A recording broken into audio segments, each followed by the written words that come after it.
Welcome to Red-Handed Crimes channel. Don't forget to subscribe. The courtroom was silent, except for the judge's gavel striking like a thunderclap. The verdict had been read, and the weight of injustice settled over the room like a suffocating fog. Guilty. One word.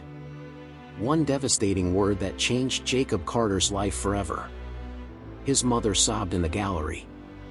His lawyer stood frozen. The prosecution smirked. And Jacob? He could hardly breathe. He was going to prison for a crime he did not commit. And the worst part? There was no real evidence against him. Just assumptions. Bias. A system that had decided his fate before he ever had a chance to prove his innocence. Jacob Carter had always believed in the justice system.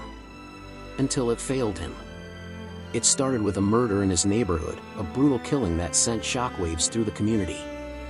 The police had no solid leads, no concrete proof, but they had pressure. The public wanted an arrest, and they wanted it fast. Jacob fit their narrative. He was a young black man living in the area. He had a minor criminal record, nothing violent, just a few youthful mistakes. And when the police found out he had been near the crime scene that night, they stopped looking for anyone else. He had to be the one. Who else could it be? No DNA. No fingerprints. No eyewitnesses. Just a few circumstantial details twisted into a damning accusation. The trial was a nightmare. His public defender was underfunded and overworked, barely able to mount a defense. The jury was quick to believe the worst. And the prosecution? They played on fear, painting Jacob as a cold-blooded criminal despite the lack of proof. And so, he was convicted.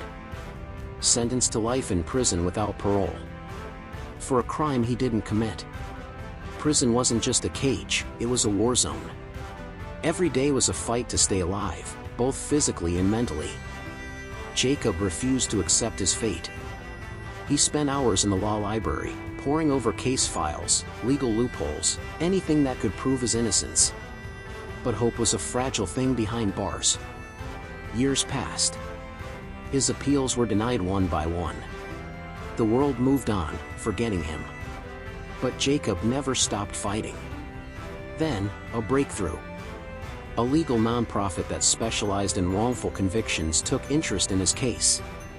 They saw what the system ignored, the glaring holes in the prosecution's argument, the lack of real evidence, the racial bias that played a role in his conviction. They started digging. What they found was shocking. The prosecution had buried evidence that could have cleared Jacob from the start. A witness who placed another suspect at the scene had been intimidated into silence. DNA evidence that was never tested. A police detective with a history of framing suspects. It was corruption. A setup. With new evidence in hand, Jacob's lawyers fought for a retrial. The courtroom was different this time. The truth was on his side, and this time, it had a voice. The judge reviewed the evidence, the inconsistencies, the violations of his rights. And after 15 long years behind bars, Jacob Carter heard the word that should have been spoken all those years ago.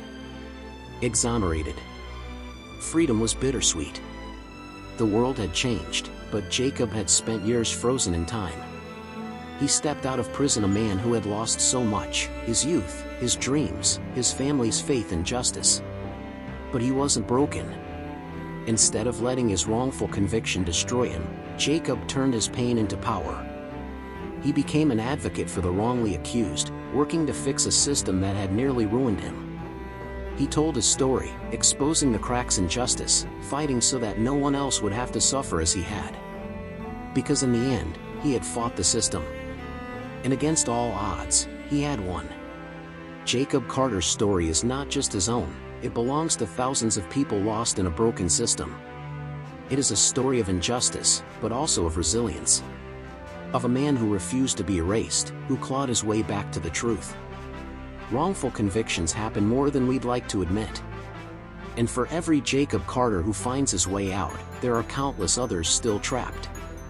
Perhaps the real question is, how many innocent people must suffer before the system finally changes? Thanks for watching. Don't forget to subscribe.